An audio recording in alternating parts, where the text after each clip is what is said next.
Hello and welcome back to another episode of the Texas Private School Podcast. As always, I am one third of your hosting crew, Wes Tolleson. Walker Lott joins me from, well, right here. Ryan Schroeder joins us from Oklahoma City, Oklahoma. As you can tell, and I think as I mentioned on the Twitter space, I came back down to the great land of College Station, Texas to take in a horrendous performance from Texas A&M football. Colin Klein should be fired. I do like Mike Elko, though. Neither here nor there. So I'm here for the third time that we've ever recorded in the same room, Walker Lott. One of those was with Ryan Schroeder. But all that to be said, won't bore you with semantics. We are here to recap the previous week in Texas private school football, which was a massive one. Walker Lott, as I slide the microphone over to you, how are you doing, first of all? Second of all, what'd you think? Ooh. I'll get that down. No, I caught it. It was okay. That would have been dangerous, but it's been good. Life's going good. Uh, in, life's been okay. A&M football made it okay. But it goes up so much more because Texas high school football week one. Holy cow, what a week! We had upsets. We had great games. We had some. It was just electric, electric, electric, and we're ready to talk about it. Ryan, how was your weekend?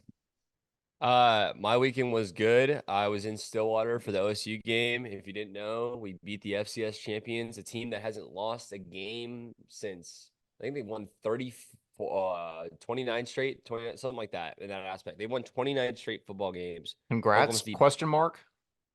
I mean, yeah, I mean, whatever. I mean, it's cool. I mean, we got to win and y'all didn't, so I don't see the issue here. I mean, we No, stink. That's the thing. Y'all should have higher expectations for your program than I do for A&M. That's fair. That's fair. Definitely didn't think we win by that much, but no. OSU, great weekend. Went up to Stillwater, came back down. Recording today. I had one of the best weekends I think ever for TXPS for us, for a personal perspective. So we're super excited to get the year started once again, and week one was great. So let's recap it. Yeah, absolutely. And I want to hit on that. And we mentioned it on the space. We cannot be more thankful for all of y'all. This is the best week one that we've ever had. And it's coming into a year that two of us are working full time. Walker's busier with grad school, and we're like, we don't know how much time we're gonna have to do this. Well, it turns out we can go a lot harder than we thought we did. The setup we have, and I can't take my hat off to Ryan enough because Walker and I were both out in the field, and we're basically shoving clips down Ryan's throat while he's trying to watch four different games. We're like, post this, post this, post this, TikTok, Instagram, Twitter, and Ryan's doing all of it in stride. So Ryan, I don't know how we'd function without a dude like you behind the sticks. So thank you. We appreciate it. Yeah, I mean, it's funny. I wish y'all could see my setup. I will post it next week on the story. I used to do that for my old thing, but the whole setup, I got a wide monitor and I got the whole second monitor over there. So, we had a little bit of help from just the setup itself, but no, it's cool. I wish I could be out covering games and stuff too. I mean, that would be ideal, but there is some value in being able to get up stuff from here as well, just kind of giving a different perspective, keeping the guys updated with games. Then, of course, I want to shout out our new student analysts that have joined us this year as well. Huge help to people that came across the space and were basically giving us updates as well throughout the games of their games.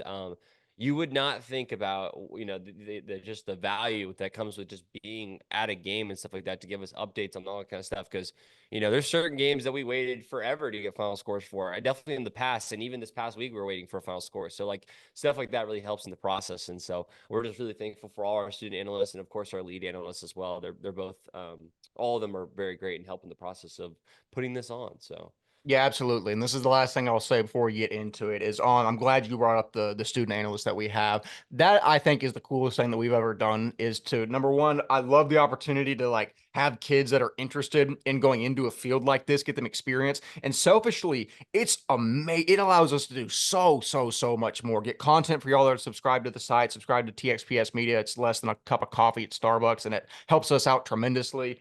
And also, I mean, just to have them help us out and to have a two-way street where we can help them and they help us, it's fantastic. Shout out to all of them. I'll shout out all of them by name whenever I figure out my password to the group me and I can get all their names. But that being said, gentlemen, let's get back and do what we're here to do. So if you're unfamiliar, we mentioned it on the previous episode, we are switching to a 2 episode a week structure. The first episode is going to be this. It's going to be the game recap where we go through, we take the 5 games of the week that we previewed the previous episode, recap them. And before that, we're going to pull up the TXPS Media scoreboard sponsored by Ryan Schroeder and also give up 1 sentence little quick hitters on what those games were and how it happened. And you know what? First, let's go into the pick record because my goodness, that was disgusting honestly, a performance that I have to apologize for. Walker did decently, and context, week one's always a bloodbath. We don't have a whole lot, as much as we try to hone in and figure out what's going on. We don't have a great idea of what's going on in the space until we get a few weeks in. Um, so it was nasty. But I will say, Walker went 12-7. No, sorry. Walker went 13-6. Ryan went 11-8. I barely went 500 at 10-9, which is just a pathetic performance from the two-time defending pick record champion. It's inexcusable. I have to do better. I apologize to everyone watching at home. Walker Lott, I will let you speak out on it before we move on, since you won the pick record for this week. Thoughts, comments, concerns? It's the start of a great season for Walker Lott. And the pick record is a great one. 13-6. If you take that in week 7, that'd be a solid week in week 7, maybe. And I just think that's a good start. I'm excited for the future. And shout out to St. Michael's, shout out to All Saints repping the city, and some others. I forget who other team I only picked right, but shout out to those two schools on the top of my head for winning their games and helping me out on that one. So shout out to them. Yeah. Not great. Ryan, I'll give you a brief second to talk on it. I don't even want to say anything. The Kincaid Gunner pick hurt. I full what am I trying to say here? Full disclosure, that's what I'm saying. I contacted Jack Klosek before the game, and Klosek said it would be close. I'm not going to say he said they'd win, because I'd be lying, but he said it'd be close, and it was pretty close. But I think y'all are if we ever have a private school versus public school game and y'all choose the public schools, it's despicable. I mean, it's just, that's not our brand. It's crazy. Right. Okay, Walker wants to buy. Okay, Yeah. but that doesn't matter when it's the like 2 or 3 time state champion winning Gunter side. That's a little different. Like, I get if it was like the Regents game versus Lorena and I picked Lorena, that's a little different. Shout out Jack Devine. It's not on the board, but 7 touchdowns and 400 yards. Shout out Jack Devine. But not the point.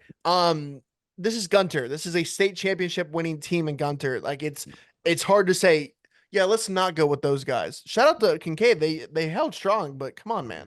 You know what? You're right. I have to apologize for pass me the having mic. faith in the private schools that we cover. That's my fault. It won't happen again. I have to stay true. Ryan Schroeder, your comments and concerns regarding the scoreboard. Sorry, I have to ask for the mic to be passed this way. I wanted to come pass through the screen if possible. No, let's be completely honest. 2 games that we picked, although Walker somehow picked against the grain here with the Parish All Saints game, like, we picked Parish and Dallas Christian, which are usually locks across every capacity. Like, We made a that's segment about them covering because they won too many games. that was literally a segment like last year, 2 years ago. I mean, that literally is what we did. I mean, I don't know. I'm not gonna fault myself for picking Dallas Christian and Parish by default in my entire time. Also, St. Thomas. I'm not gonna apologize about picking St. Thomas by default. Like, those are insane. Antonian default. Like, these are games. This is things that are just, we had the St. most Pius was a upsets crazy pick, though.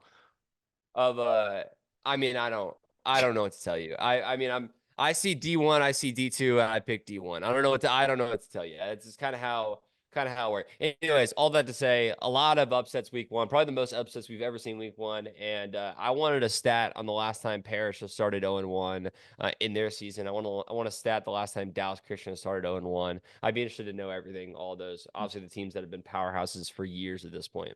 Did Parish start 0-1 last year, Walker? Was EHS week 1? No, it wasn't. They lost week 1 though. Yeah, Elite. Yeah, it was. So last year was that, but you'd have to go back pretty far before then to figure that out. But yeah, to Ryan's point, which I'm glad you brought up, we always say week 1 is crazy.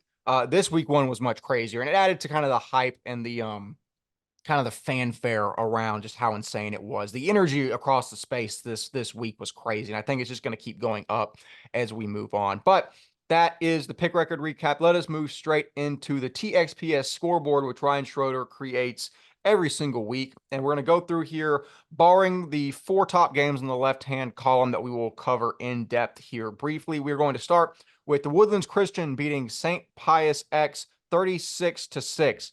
Business as usual down in the Woodlands. But okay, so for the Woodlands Christian, massive win to start the program. Proves me right so far.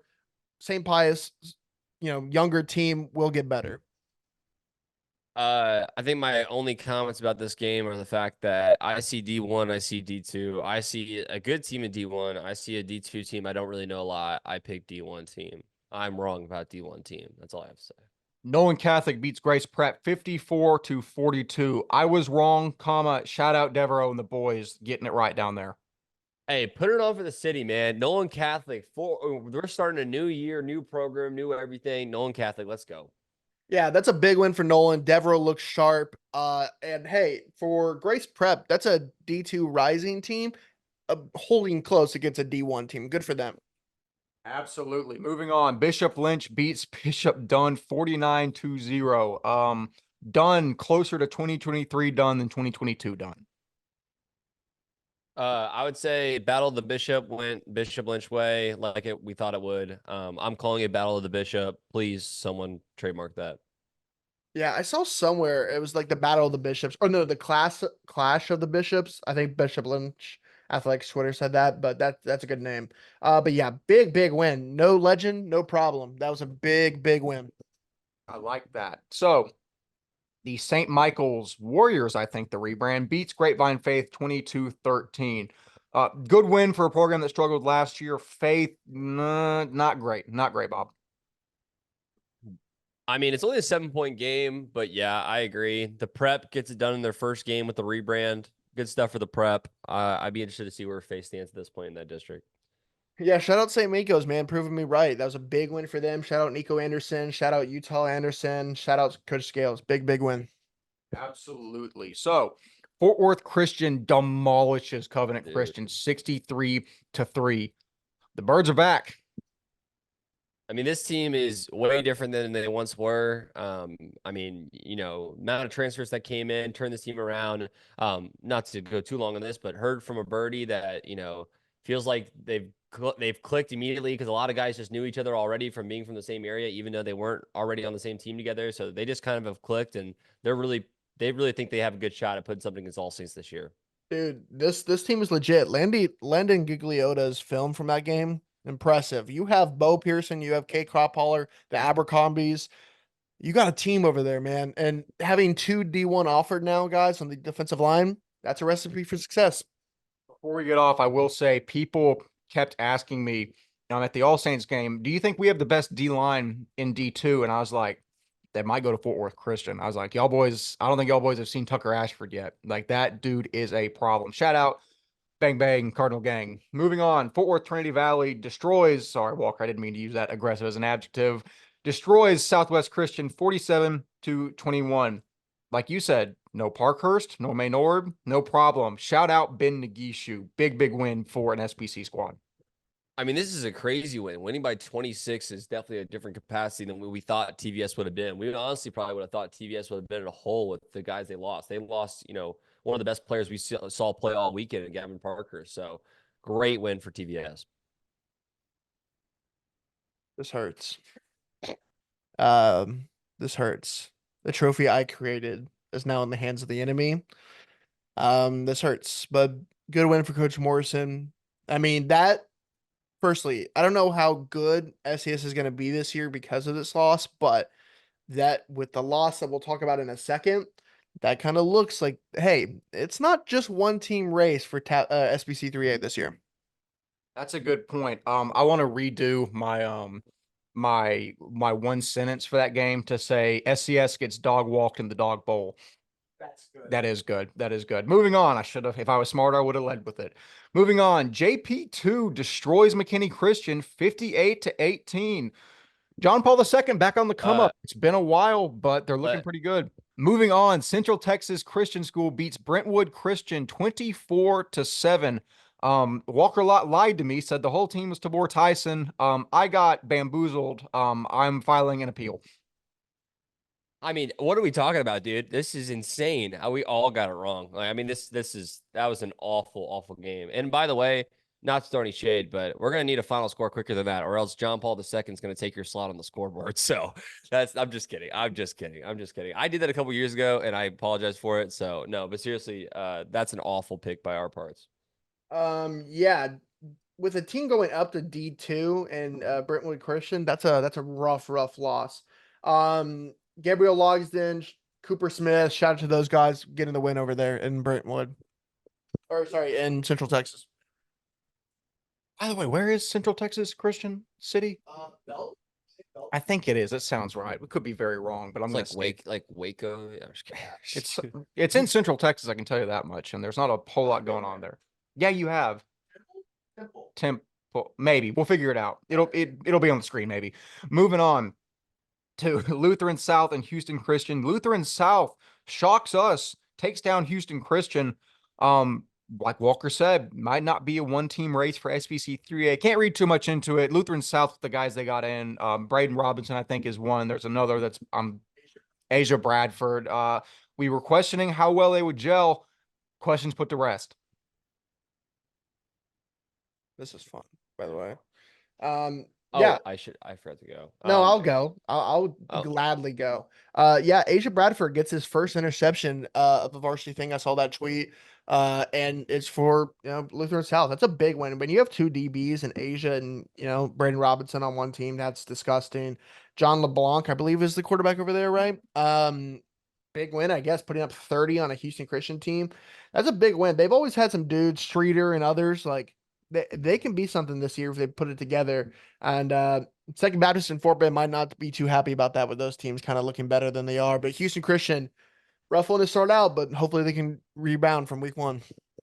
SBC 4A is going to look a little different this year, I would say. Or they're 4A, right? Gosh, 3A. 3A. Sorry, SBC 3A is going to look a little bit different this year than they normally do, just for the aspect of the fact that you got a team like TVS coming out strong off the rip. A team that you thought was going to be in the hole versus a team like Houston Christian that loses week one to LSA. I don't know. I mean, I think it's going to look a little bit different this year in SBC 3A.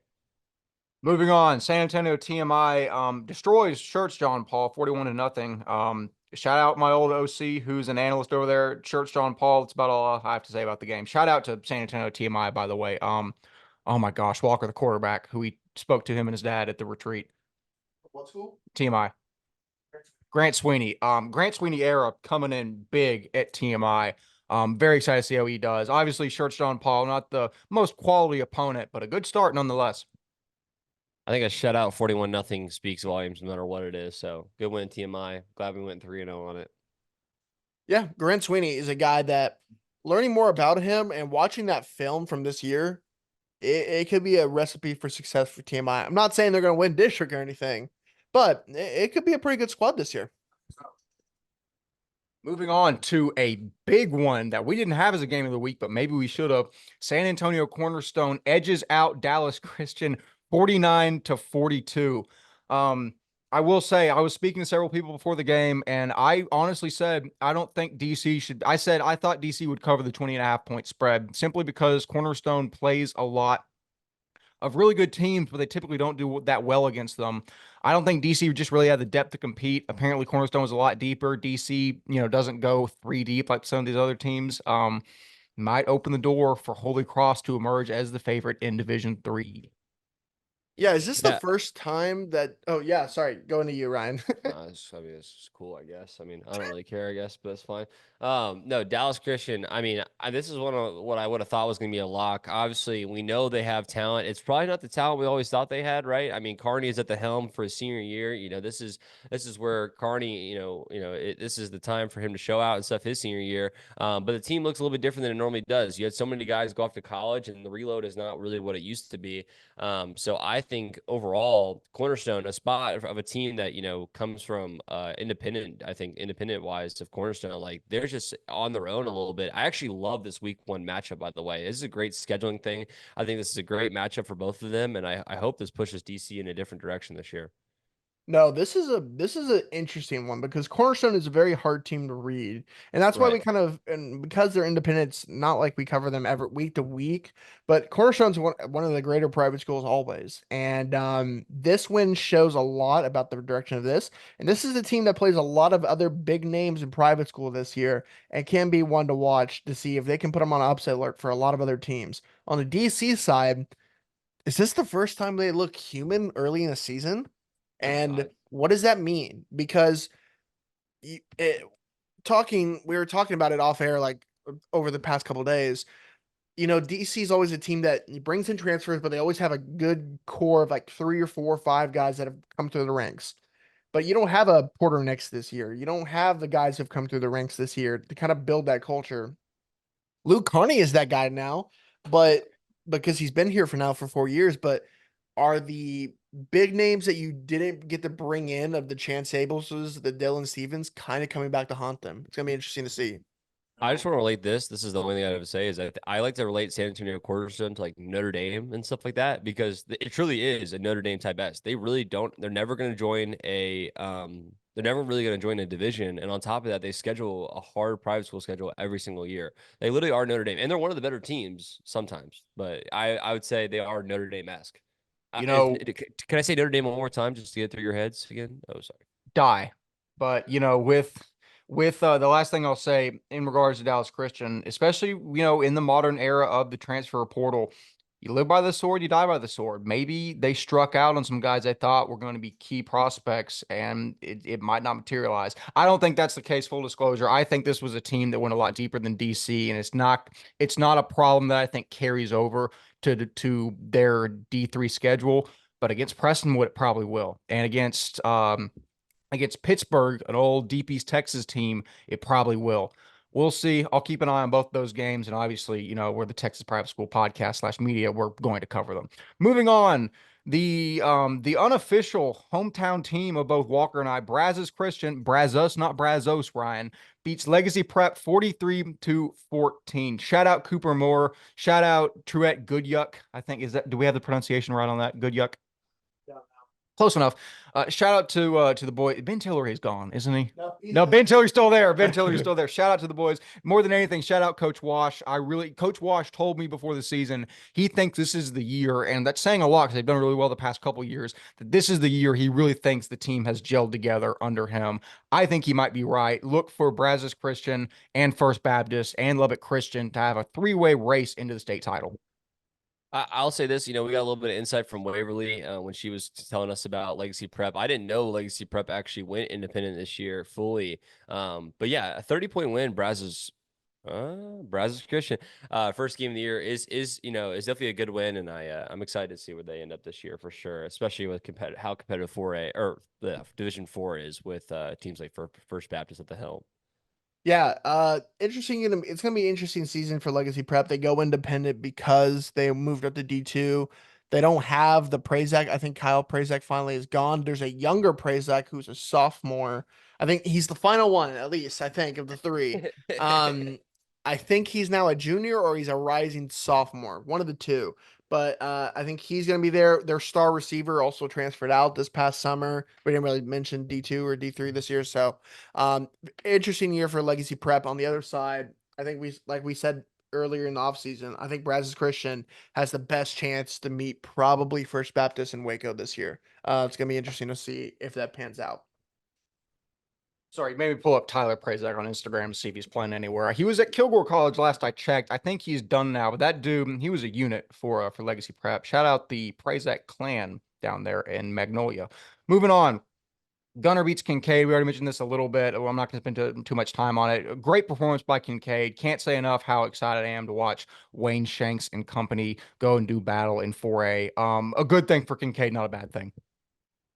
I mean, first off, I want to shout out the radio broadcast for Gunter. Man, that thing was wild. People were asking for a video broadcast. And you don't have a video broadcast when you're a multi-state champion team. I was kind of surprised by that in 2024, but neither here nor there. I would have picked Kincaid on a variety of platforms, but not against a multi-state champion in Gunter. Very true. Gunter's Gunter. They're one of the top programs in the country or in the state for sure.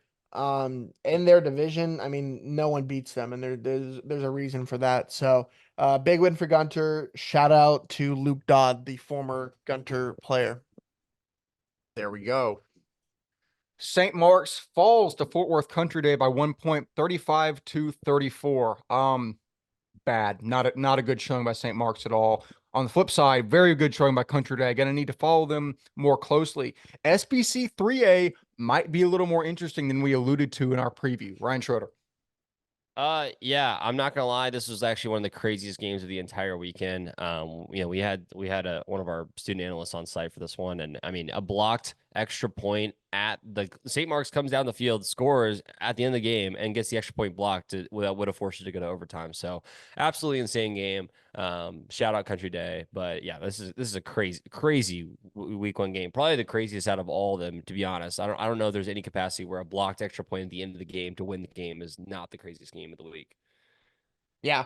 Um, I wonder if that's the type of game where week one St. Mark's just starts slow and it came back to haunt them, or are they the better team, or is Country Day going to be like that this year? A lot of questions going to have to be answered over the next couple of weeks, but that's a big win for Country Day to start off the year. Big win. Moving on, lightning speed, because we've already taken too much time through this. TCA Addison beats Green Hill 29-28. Good win for TCA Addison. Better showing for Green Hill, who's been in the dumps lately. Can't say enough about Coach KJ Williams. I think they're going to start to get things going in the right direction. Yeah, I have nothing really else to say about this game as well. I think TCA Addison, I think TCA Addison is a team that I've expected to be great for a while, and they're going to have to be great if they want to be contending in D1. So That game is just so interesting for so many reasons. Is Green Hill back? Was it just a rough game for TCA? A lot of people from Green Hill really think they should have won that game, and probably so. And so they missed, I believe, a couple field goals, other things. If Green Hill wins that game, that sets its tone for a big season for Green Hill. So it could be a fun one for Green Hill. Watch out for them. Absolutely. I will take this game solo because it's a Tyler game and I'm using my veto power.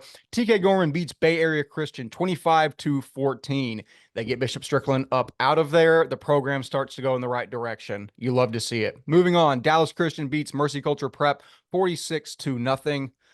Great win for Dallas Covenant. Not a good showing for Mercy Culture, who perpetually has a lot of hype. We're going to need to see that materialize this year. I know they've got good players. I know they lose they lose John Raybuck. The younger Raybuck brother is still there, and I think they're very high on him.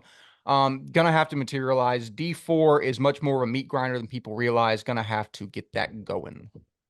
I mean, I don't even know how to describe this. This is actually insane. Losing 46-0 week one is quite wild for Mercy Culture Prep, but yeah, Dallas Covenant, great win. Moving on. Yeah, I expected at least a touchdown or two from that new Azul transfer, the running back Lasberdal or something like that. I forget how to say his name. If someone from Mercy Culture can tell us how to pronounce it, please do. But big win for Covenant, man, over a team I thought was gonna be a pretty good team in D4 this year. We'll see. They still have the opportunity to be. Oak Ridge destroys Flower Mound Coram Deo 62-21. Our SBC 3A preview just keeps looking more and more dicey because these 3A teams are coming out and just smacking the dog out of these TAPS teams. Not great TAPS teams, keep it in mind, but a really good showing for teams that have been in the dumps over the past several years. Yeah, I mean, this is insane. Oak Ridge putting up 62 points, no matter what capacity it is quite insane. I mean, I don't think I've ever seen an Oak Ridge team ever do that, whether it be against Coram Deo or who else. But great win for Oak Ridge off week one. That's insane. Yeah, good win for Oak Ridge. Cole Worthington, I believe, had like 4 or 5 touchdowns, like 300, 400 yards rushing. Insane. A sensational year. Shout out to him. Big win for them. Moving on, Concordia Lutheran beats Katy St. John's. What is that? The 23rd? Yeah. 47-6. Great win. Super high on Tanner Huckfelt and company. Did incredibly good things at Tapp State 7-on-7. Looking to move that into the regular season in Division 1. I got nothing to say. I really have no idea what this means. I'm just gonna go.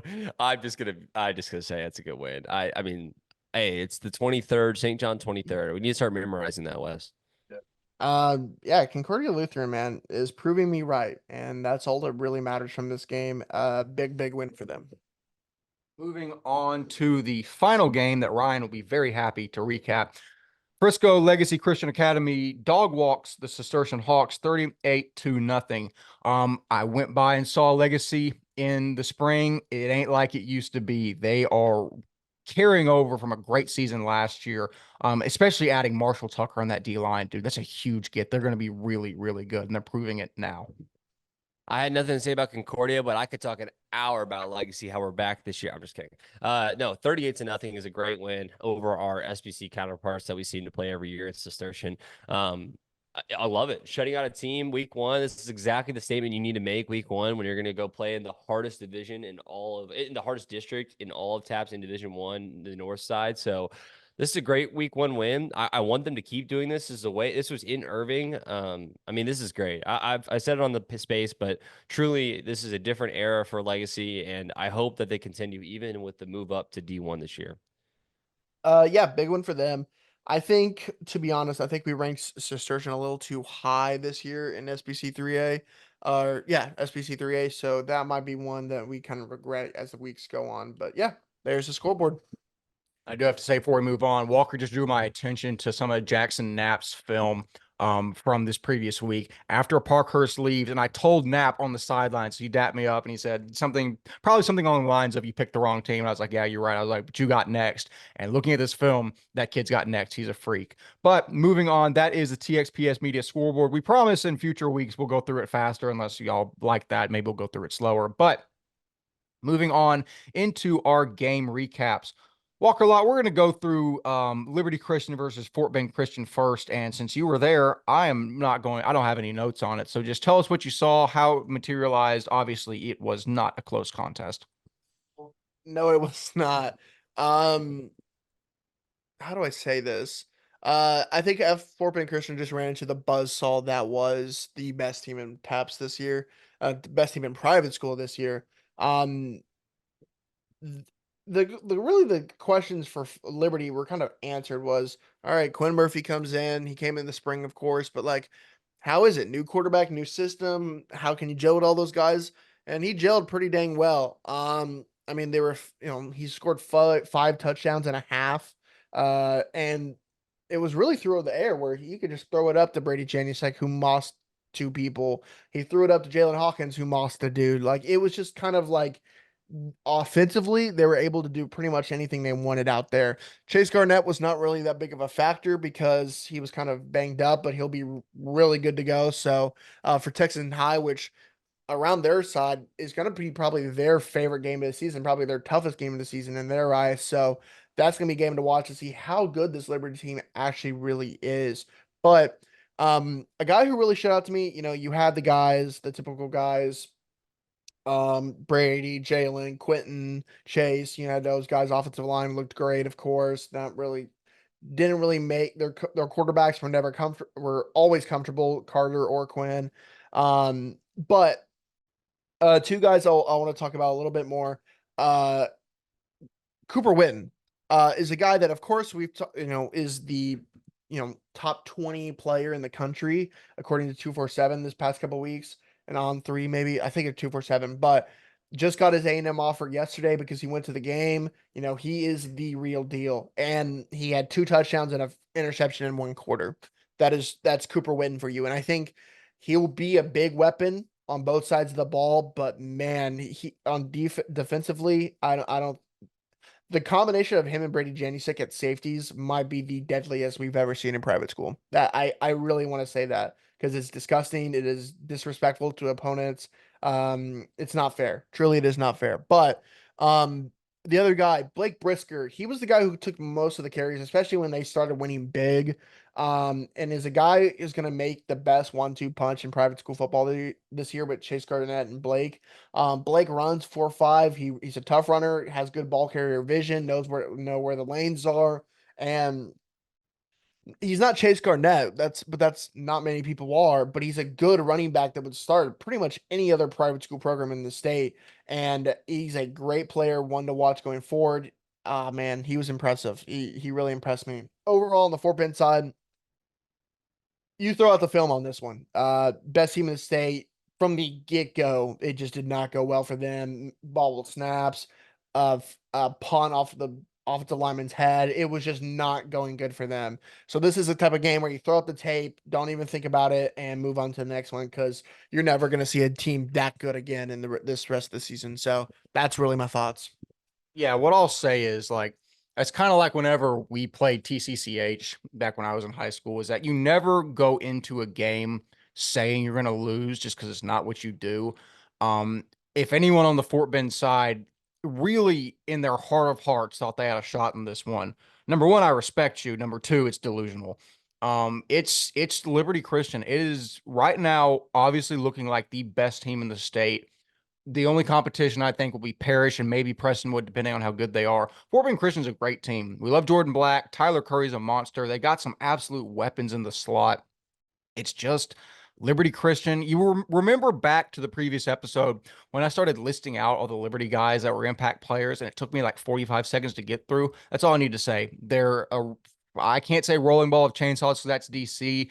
They're like a polar bear with two machine gun turrets for arms. I mean that's really the best thing I can think of. It's an apex predator upgraded by technology. Absolute warpath. Texas High game is going to be fantastic. Ryan might have to have that on in the war room next week. Speaking of Ryan Schroeder. Yeah, I was just checking it out. Obviously with Walker was, giving me throughout the entire day and stuff like that. I mean, it felt like a slaughter fest down there and stuff like that. But we have Liberty High for the entire year. I don't see. I think this is a great start for them for the rest of the season, but it kind of just proves to the point that if anyone's going to beat them, you got to at least put points up on the board to say the least. Yeah, if anyone's going to beat Liberty, it's probably going to be Liberty. That's the only way I can think to put it. That's true. Moving on to much more of a surprise of a game than Liberty Fort Bend. St. Thomas versus St. John's, number 5 ranked St. Thomas, mind you, that we had. Cole Allen accounts for every single one of St. John's points as the Mavs take the D1 finalists to the woodshed 34-14.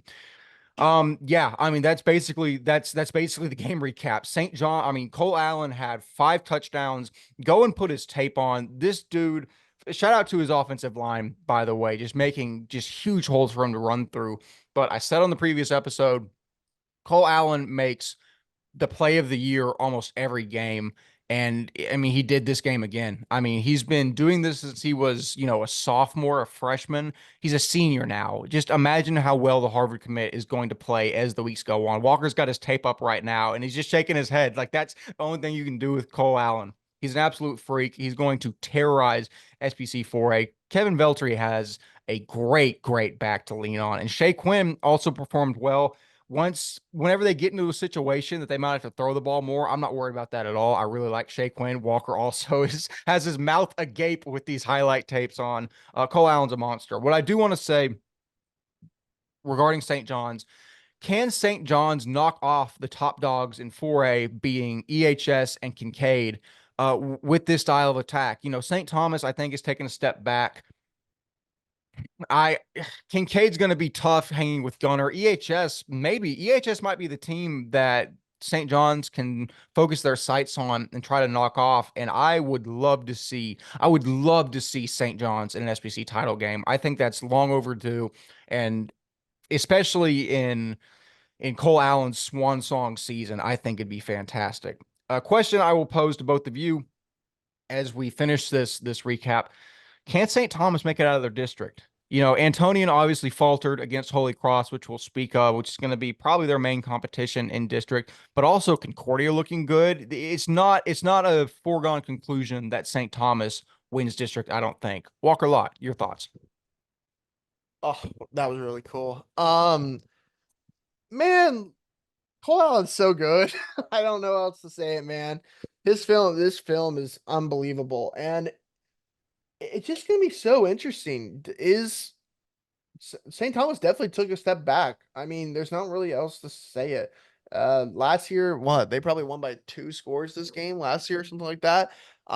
That's a big win for St. John's, and I hope Cole Allen can bring them to a state title game. They're the type of players that are just going to be good. They can bring you to the next level. And Cole Allen is one of those players. So I really think he'll be really good this year. Hopefully does bring him to a title game. But St. Thomas, man, that's a rough loss. Only scoring 14 points. I mean, is this the type of thing where you bring in 3 receivers, 2 receivers, a running back, and a quarterback, and you're trying to still mesh week 1? That's a great question. You gotta figure that out. Benny Okura, Derek Stevenson, the running back, Roy Thomas Jenkins. Are they in sync yet? And 14 points doesn't look like it, or the defense for St. John's was locked down this year against some really talented dudes. So a lot of questions need to be answered for St. Thomas. With how Antonian we're about to talk about with them, not a good day for Antonian as well. Is Concordia Lutheran the favorite now? Maybe with this, I don't know. It's a lot of questions have to be answered this day. That's a good point, Ryan. I think that the thing I was going to talk about is Antonian losing week 1, St. Thomas losing week 1. Overall, this is definitely I would say unheard of in our aspect of seeing two teams of this caliber lose week 1. But with that being said, that that's nothing to be nothing to not give St. John's credit for, right? I mean, they're clearly now showing themselves in a light where they're looking to be 4A superstars, right? ESD loses by 35 week 1 to a really good Prestonwood team, and obviously Kincaid plays a public school powerhouse in Gunter, but those are both losses week 1, and St. John's gets a really big win week 1. Not putting too much what do you call it? Too much praise into just 1 week and stuff like that on St. John's part, but it's looking very hot for them. It's a great week 1 win for them, and I'd be excited to see how they perform in SBC 4A. At the moment, it is theirs to lose, and we'll see how things run across the platform this year. I definitely think ESD's on a down year this year in total. I think Kincaid is going to be good this year once they start playing private school teams. But I'm super excited to see how Cole Allen and the rest of the St. John's can produce this year. And to answer your question about St. Thomas, and talking about the St. Thomas stuff of like, well, are they still going to be, in their right mind for winning their district? And I'm like, yeah, I still think St. Thomas is going to be a really good team this year. And I think, whether it be Concordia or Antonian, obviously is going to pose a threat like we normally think they are. But I think St. Thomas turns it around. I think Coach McGuire turns these guys around. I think this is going to be a little bit of a different season than what you see week 1 with this loss. Definitely so. Moving on to the next game on the slate, Antonian versus Holy Cross. We seem to have underrated the Division III finalists somehow, who return all but one starter from last year's squad and defeat Division I Antonian for the first time since 2018. Senior running back Louis Lopez went for 135 and 2 touchdowns on the ground. Senior star quarterback Gibby Alvarado had no issue in this contest, throwing for 264 yards and 3 touchdowns and adding a rushing score to bring his tally to 4 on the day. Patrick Ortiz and Marco Gomez proved yet again to be invaluable assets for Alvarado, each adding scores of their own. Holy Cross ended up outgaining Antonian 546 to 292. Shout out to San Antonio Express newspaper for this information. So, guys, yet again, I will ask, as I have teased on the space and on the top of this episode, is Holy Cross proving to be the favorite in Division III? Walker. Absolutely. That was really cool. That was we're pretty cool. God, we sound lame. Anyways, yeah,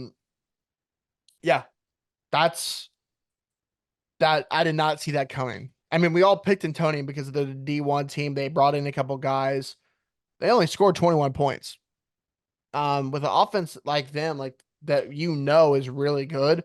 That means San Antonio's defense is locked down, and we saw that in the state championship game last year, where they locked down a pretty good DC team for most of the game. And we should have taken notice that really more. And with a team that was pretty much all the way back, all of them pretty much came back for their senior seasons or sophomore, you know how it is. That's a big win for them. With the DC loss, I could see them not being maybe the favorite because it is still DC and they're the almost 4-time state title winners.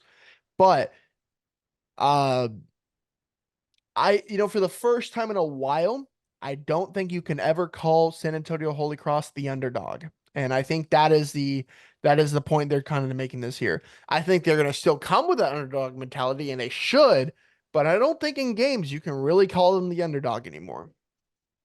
Ryan. I mean, I think this is a season for them to really show out. I've said this a couple times, getting all the way up to the semifinals against Cypress and falling to Cypress right at the end is sad in and of itself. I mean, Gibby is, playing out of his mind. The rest of the team with, who we said so far have all been studs for this Holy Cross team. I genuinely think this is their season to lose. I know I just said that about St. John's as well, but I really do think it is for Holy Cross more than I think it is for St. John's. D3, at least from the South part, I feel like is 100% theirs. It really is just going to come to, where does DC actually stand this year in a state championship sense? And is DC really going to be that team this year, or is DC really falling off? Because I agree, this is if Holy Cross finally gets to the state championship and they finally get the chance to take over DC in the state championship, I think this is the time. I think this is it, and I'm ready for it. A 30-point win over an Antonian team that is tough, a D1 South powerhouse, like that's incredible. I love that. Great win for Holy Cross. We're all rooting for them. I know we're not supposed to have biases, but how can you not root for Holy Cross? They've been so close, and it's like I have to. Probably the most fun team that we've ever covered. I haven't seen a unity on a squad like I have you. Holy Cross. Dude, whenever they rolled up the night before their game at the state championship, just chopping it up with them, just walking up and going, we walked up and they all went, Gibby! Oh, that's funny. That's so And yet again, I don't know if they're even old enough to have watched iCarly, so I don't even think they know what that means, but they're doing it anyways. We gotta educate the youth on some artifacts of crazy. ancient That 2000s culture. That's crazy. I do not feel that old. Oh my gosh. I hope there's some people out there that still watch us that I know the same lore that we have when we were younger as well. That's funny. I didn't even think about that. Gibby Alvarado, Mr. iCarly himself. Father Time is undefeated. Moving on, Parish versus Fort Worth All Saints, a game that I was live and on site. Before I even get into the rundown, I've got to shout out All Saints and the Letterman's Club. I don't know if the school has treated me better personally than they have. Even picking against them. Now, granted, it's Parish, and I might be excused for making that move. I rolled up, and they're like, "Yeah, we've got gifts for you, Walker and Ryan." And they gave us the All Saints polos, and I will be rocking this to work. They're incredible. But yeah, between that and the hamburgers they grill on their competition crate smoker, dude, there might not be a more fun pregame atmosphere that I'm at. It's that and then the St. John's Kincaid game at Rice every year. Like those are top two. Top notch. Shout out to the Letterman's Club. That being said, in terms of the actual game, which actually was more interesting than the pregame festivities, as hard as that is to imagine, all Saints comes out and shocks the top dogs in Division One as Parish fumbles the game away with 4 turnovers. Gavin Parkhurst, if you don't know the name, you have no excuse not to now. The one of the best players in SBC, regardless of division last year, the Rice commit, shows up and shows that he is a Division One talent. Just absolute masterclass, very efficient, 17 for 25, 122 yards to the air and a touchdown. He made his money rushing in this game with 12 rushes for 109 yards and 2 touchdowns. And gentlemen, it might be that we know a thing or two because we spoke at length last year saying as good as Parker's is through the air, and you don't notice it because he's the way he's built, he is an incredible runner. His ability to not only get in the open field, but put his shoulder down and run through people, it's second to none. Walker, before we even started recording, said he's the Josh Allen of Tavs. And he is, dude. He's just such a fantastic talent. Can't say enough good things. Really put his name on the map with this win over the top dogs in Division One. Like I said, he had a great rushing performance.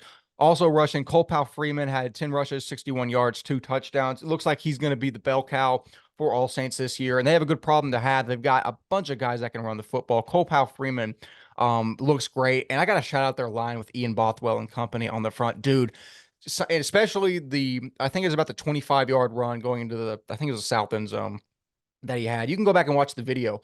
It was a great run by Powell Freeman, but I probably could have given that to my 82-year-old grandmother, and she could have run that in. The hole that opened up, you could have driven 3 Mack trucks through it. Those dudes were moving that Parish defensive front, which hasn't happened often in previous years. In terms of receiving, Comonte Williams is, if we're likening back to college and NFL players, Comonte Williams is Kendrick Rogers from Texas A&M. That dude is a monster. 6 receptions, 71 yards. And more impressive than the stat line was a single touchdown that he just absolutely head topped a Parish corner, which shouldn't have been covering him in the first place. Before the play even happened, I looked over to the left side of the field and I was like, they're going to throw a fade ball. And so I got my camera ready vertical. And before Parker Steven lets it go, I go, whoop. and I get it. I mean, he is such an incredible talent. His ability make those rack yards, those yards after catch, it's even better considering how long and lanky he is, the power and the strength that he obtains. Moving on to the Parish side of the ball, I will say, and I said it before, during, and after the game, Parish Parish lost this game for themselves. All Saints played amazing and they deserved to win. Parish absolutely did not deserve to win. They with the 4 turnovers, but you can't take 4 turnovers away from a game.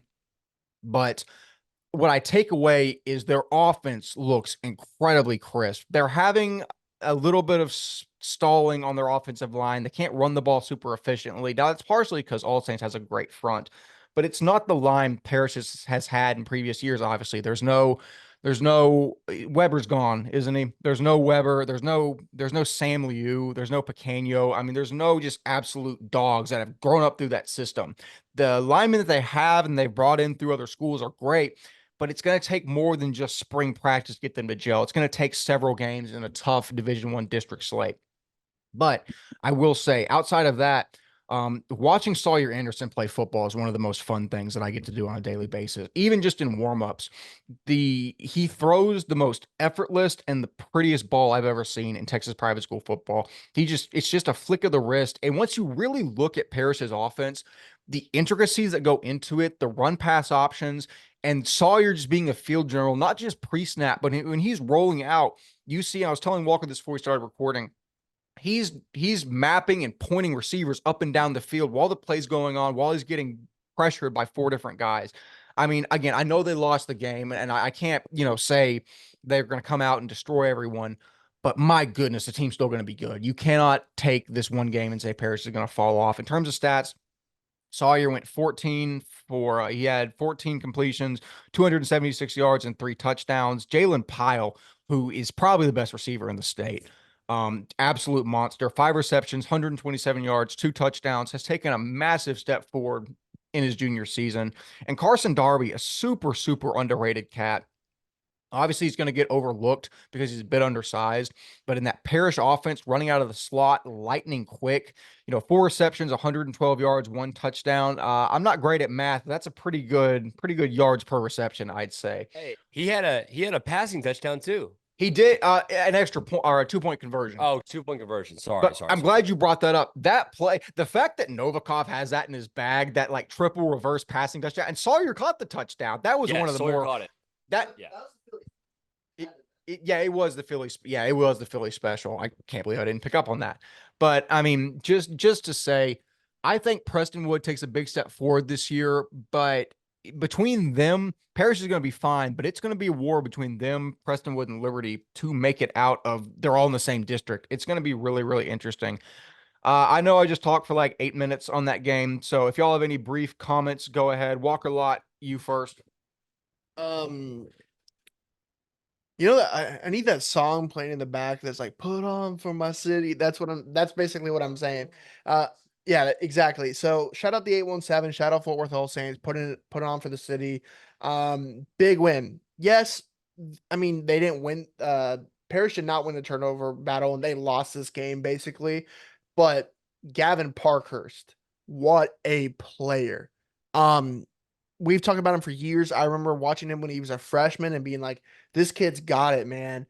And when they talked about the Luke Carneys, the Sawyer Andersons, and the Roy Thomas Jenkins, and you have all these guys, and over the years that they were the bigger names, and Gavin was a little bit underrated. He is not underrated now. I think he's right up there with all of them. I think there is not a grittier and tougher player at quarterback in the entire state in private school. I think he is that dude.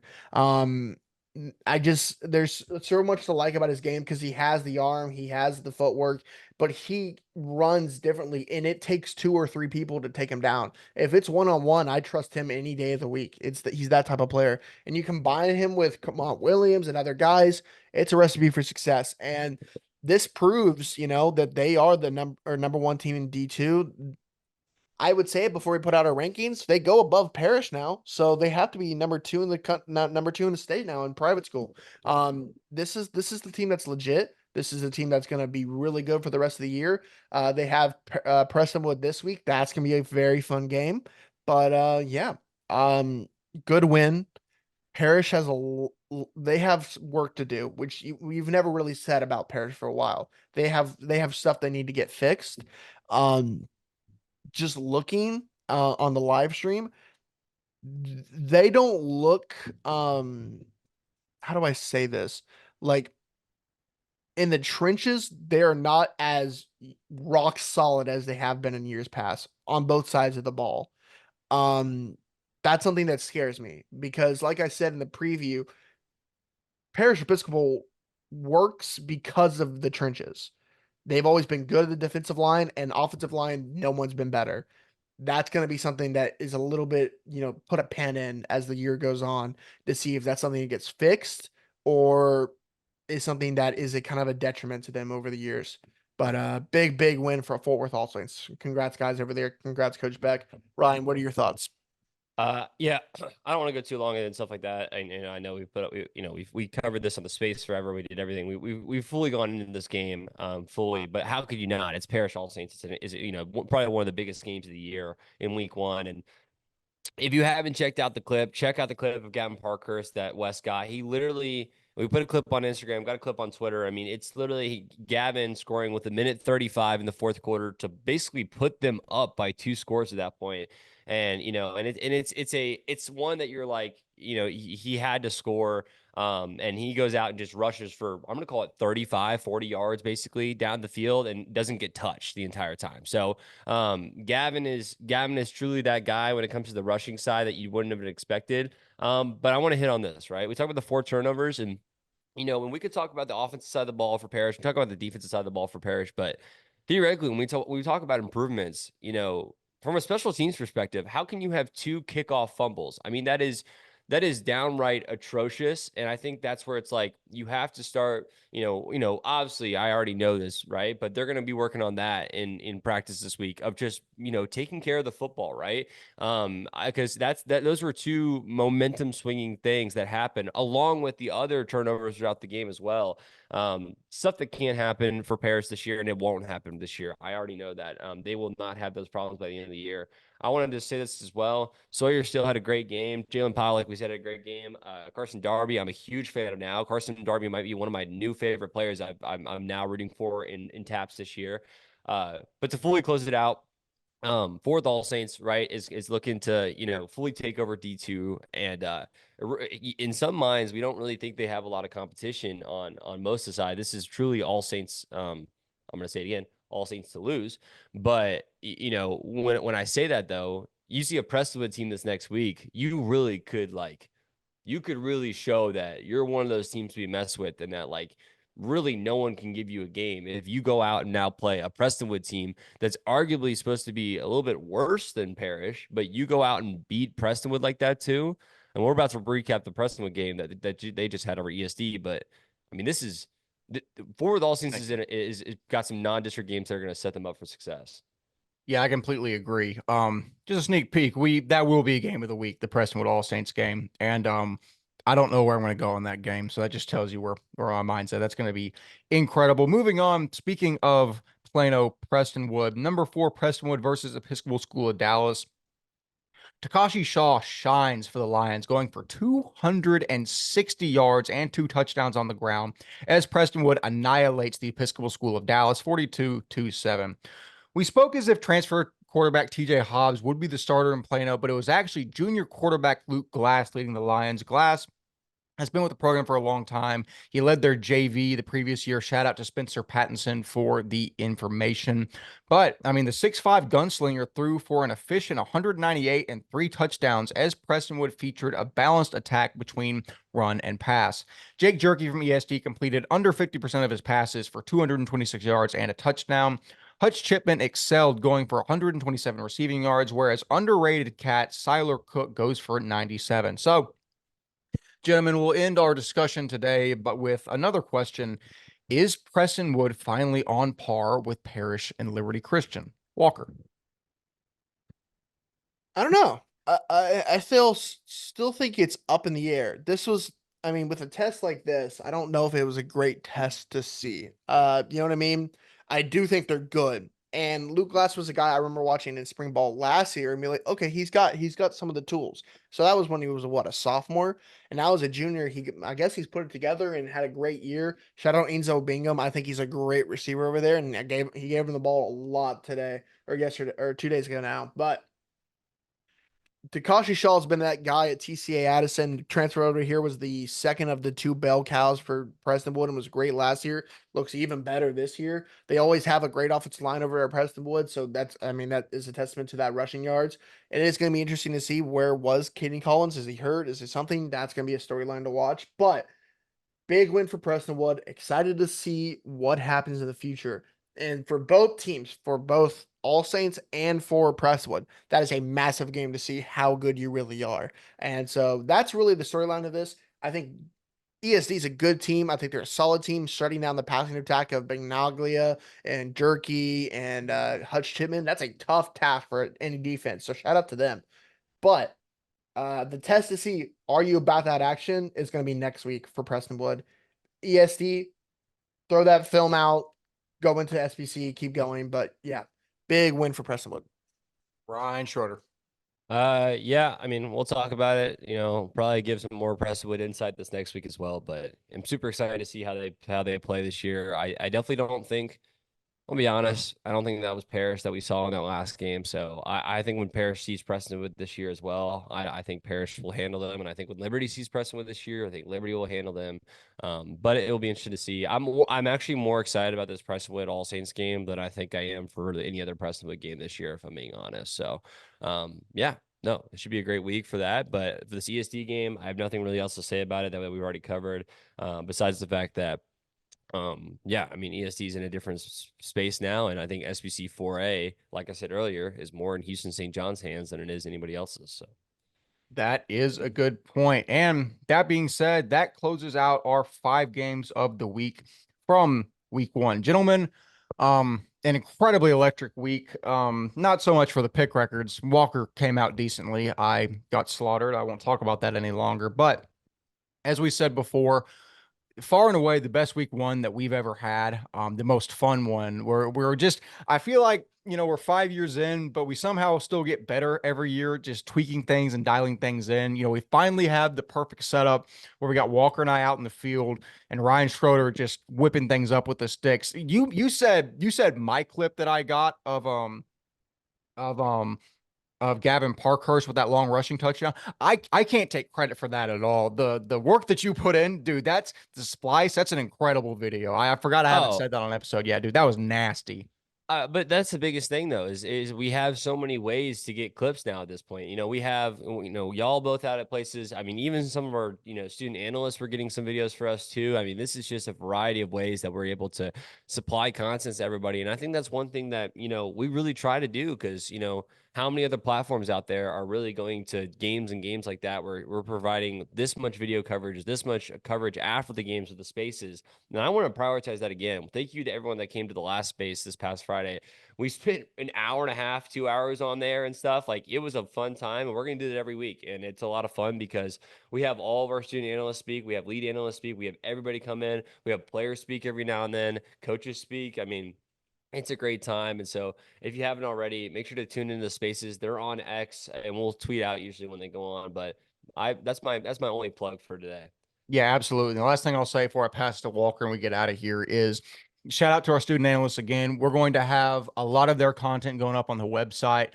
We're trying to prioritize the website content again because we figured if so many of you are so generous to subscribe to the website, we need to make it a priority to benefit the people that pay for content. So you're going to see a lot of articles go up on there. Again, it's $5 a month. It's less than a cup of coffee at Starbucks, and it goes to helping us out. Because if you haven't noticed, none of us have taken a penny from that money. It all goes back into stuff like the quarterback camp, helping us out with coverage. It allows Ryan Schroeder to pay for streaming services to where we can watch these games. So your money's being put to good use, and we're going to reward you with extra content moving forward. Walker Lott, what do you have before we get out of here? Nothing really. I think you pretty much said it all. So back to you. Fantastic. So yet again, this is the week 1 recap episode. The week 2 preview episode will be in your feed in a few short days following this one. Yet again, as always, I've been 1/3 of your hosting crew. Walker Lott and Ryan Schroeder have fantastically been themselves. We will see you with the week 2 preview coming shortly. See you later.